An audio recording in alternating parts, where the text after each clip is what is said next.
வல்லமை தாராயோ இந்த பூமியில் பயனுற வாழ்வதற்கே. சொல்லடி சிவசக்தி, என்னை சுடர்மிகும் அறிவுடன் படைத்து விட்டாய் என முழங்கினார் பாரதி. அதேபோல் வல்லவனுக்கு புல்லும் ஆயுதம் எனும் தலைப்பில் முழங்க வந்துள்ளேன்.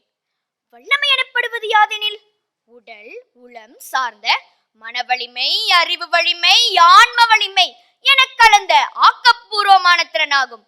அப்படி சுடர்மிகும் அறிவுடன் பிறந்த வல்லவன் இயற்கை செயற்கை ஆகியவற்றை நமக்கு சாதகமாக்கி இம்மைக்கும் மறுமைக்கும் சேர்த்து புகழ் சேர்க்கிறான். வையத்துள்ளும் வாழ் வாங்கு வாழ்கின்றான். கொந்தளித்து ஆர்ப்பரிக்கும் மாழ்கடலில் தான் சூறாவளியும் உண்டு, சுறாவும் உண்டு, பரிசுத்தமிகு முத்தும் உண்டு. அத்தகு சவாலை ஏற்றுக்கொண்டு சமயோசிதத்துடனும் மதி நுட்பத்துடனும் போராடுபவனுக்கே முத்து சொத்தாகின்றது. மற்றவனுக்கோ அது எட்டா கனியாகின்றது. கல்லை கல்லாக பார்ப்பவன் சாமானியன். அதனை சிலையாகவும் வானியர் கோபுரங்களாகவும் நவரத்தினங்களாகவும் பார்ப்பவன் வல்லவன்.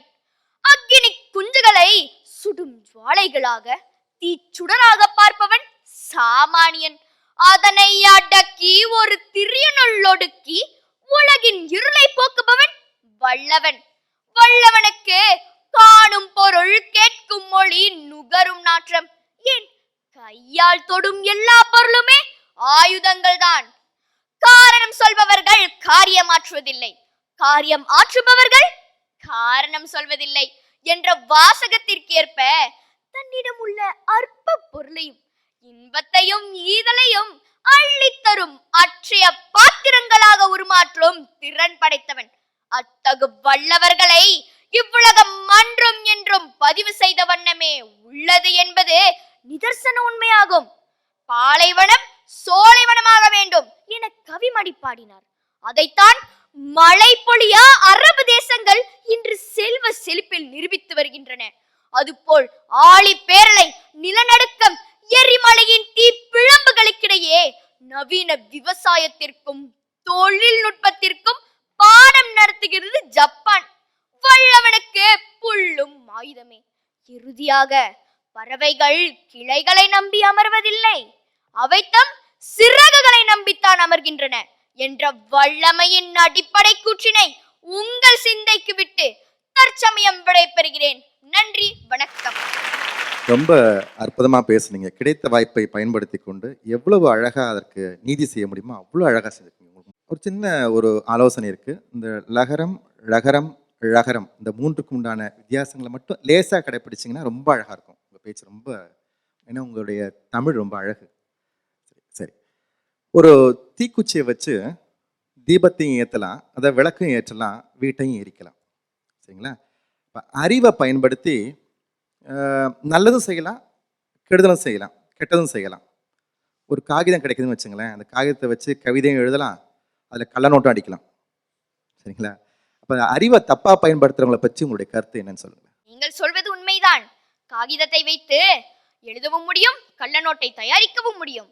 ஆனால் வல்லவர்களாக இருப்பவர்கள் நல்லவர்களாக வாழ்ந்தால்தான் அது சரித்திரம். இந்த உலகின் இயல்புகளை நாம் புரிந்து கொள்ளணும் ஐயா. நல்லது இருந்தால் கெட்டது இருக்கும், இனிப்பு இருந்தால் கசப்பு இருக்கும், வெள்ளை இருந்தால் கருப்பு இருக்கும். அப்படி என்றால் கெட்டதுன்னு ஒன்று இருந்தால்தான் நல்லது என்று, நல்லதின் அருமை என்னவென்று புரியும். அதனால் தான் இறைவன் அப்படி படைத்துள்ளான். இது உலகத்தின் இயல்பு ஐயா. சஷ்மிதா, உண்மையிலே நீ வல்லவள் தான். மிக அருமை, அற்புதம், வாழ்த்துக்கள். இப்பொழுது உங்களுக்கான படம் என்னவென்பதை பார்ப்போம்.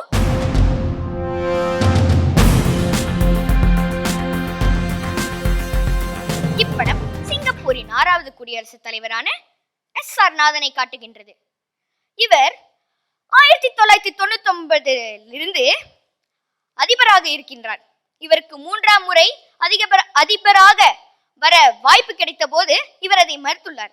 இவர் ஒரு தமிழர், நமக்கு பெருமை சேர்க்கிறார் என்பதை நாம் முதலில் அறிய வேண்டும். தமிழர்களே, எழுந்திருங்கள், விழித்திருங்கள், கருதியது கை கூடும் வரை அலையாது உயருங்கள்.